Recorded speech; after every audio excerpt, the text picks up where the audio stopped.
03.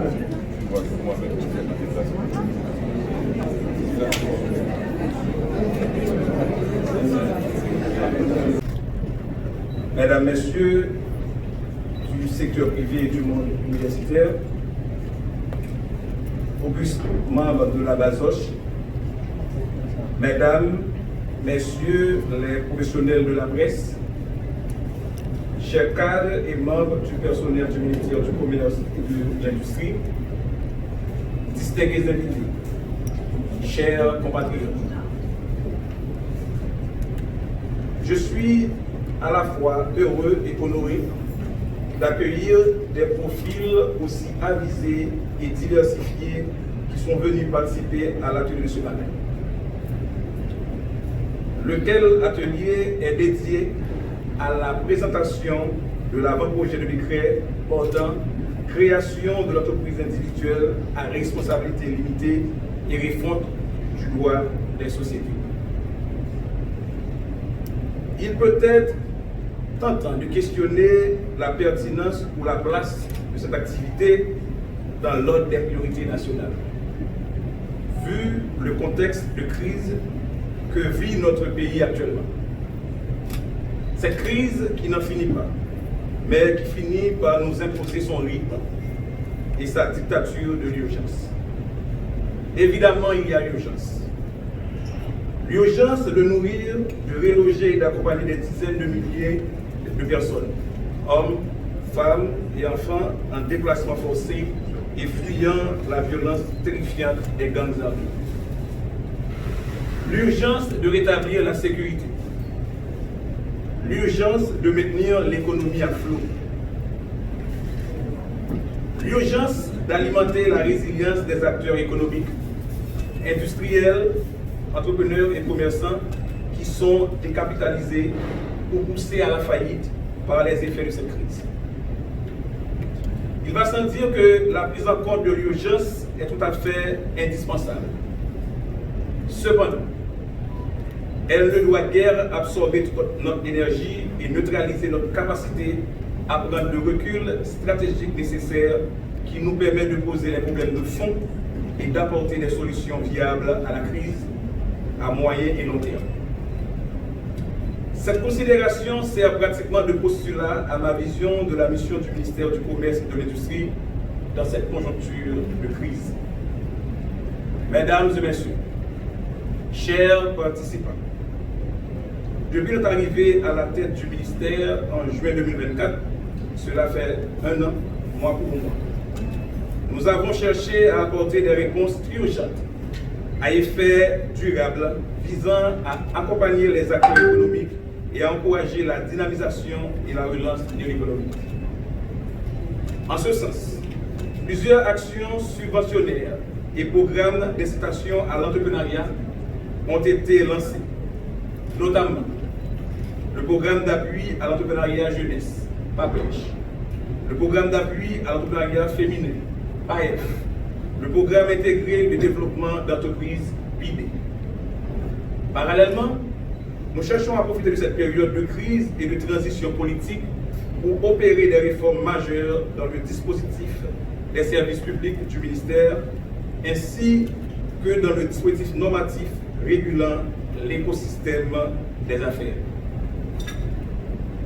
Cela conduit nos actions sur deux terrains distincts mais complémentaires, à savoir le numérique et le juridique.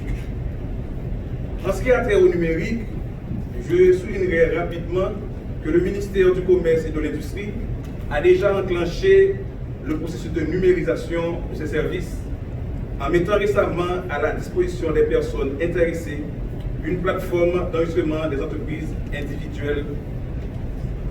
Concernant l'aspect juridique de cette réforme, il existe depuis quelque temps au sein du ministère un projet de modernisation du cadre légal des affaires. Dans le cadre de ce projet, nous avons déjà procédé en octobre 2024 à la présentation de l'inventaire des instruments juridiques et l'agenda législatif prioritaire lié au commerce et à l'investissement en Haïti. Aujourd'hui, nous nous apprêtons à vous présenter l'avant-projet de décret portant création de l'entreprise individuelle à responsabilité limitée et refonte du droit des affaires. Mesdames, Messieurs, chers invités, permettez que je signale 2 points concernant cet avant-projet de décret. Primo, ce texte n'est pas tombé du ciel. Il émerge du constat et du besoin de traiter les maux du cadre légal actuel des affaires qui est diagnostiqué comme étant désuet, carentiel, éclaté et inadapté. Secondo, le texte de l'avant-projet de décret est à l'origine un avant-projet de loi qui avait été déjà introduit au Parlement et que la Chambre des députés avait adopté, quelque temps avant le dysfonctionnement du Sénat et la dissolution du Parlement en 2020. Cela dit, le texte qui nous réunit aujourd'hui a déjà fait l'objet de moult échanges, lesquels ont été interrompus à cause de l'amplification de la crise qui, elle-même, nous a fait tomber dans le piège de la gestion de l'urgence.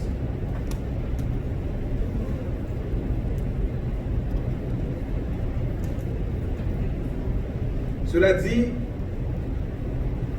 le ministère commerce décide de relancer les débats, soit avant-projet décret, ça qui visait rassembler, harmoniser et puis adapter le cadre légal qui régit toute facette à toute étape qui concerne les créations et l'évolution d'entreprises individuelles et la société commerciale. Décret ça a visé tout pour rendre la législation qui concerne les business dans le pays une plus claire, plus accessible, plus efficace et puis plus au service du développement économique pays. Messieurs, dames, compatriotes, si je dis à aujourd'hui le pays pas permettre de attirer plus d'investissements étrangers ou bien bailler plus de chances pour prospérer, je nous souhaite ça, nous devons profiter de moment de crise pour nous faire toute réforme capable de souhaiter à bons outils pour avancer plus vite sous chemin progrès à croissance les mauvais processus à fin de passer. Moi j'ai conviction que ça n'a pas arrêter comme ça longtemps.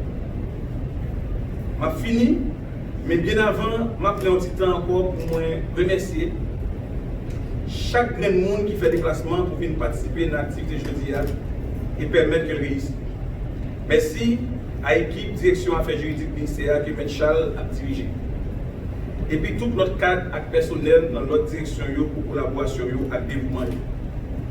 Un gros merci à membres du cabinet et puis tout le monde dans le secteur privé, dans le monde académique et puis dans le milieu juridique qui toujours montré intérêt à répondre à l'invitation ministère. Je vais laisser un remerciement spécial à M. Benadous et puis M. Jean-Frédéric Salès qui a accepté d'animer les débat comme principal intervenant matin. Moi, je souhaite échanger, contribuer dans l'effort pour améliorer l'environnement business dans le pays et puis créer de bonnes conditions pour des meilleurs pour tout petit ça. Bon atelier tout le monde, Haïti vivra, Haïti vivra, Haïti vivra. Merci.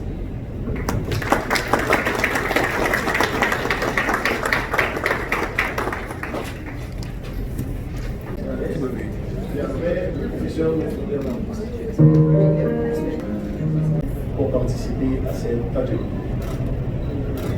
Nous vous prions de vous mettre debout. Nous allons chanter ensemble l'hymne national par respect pour nos aïeux.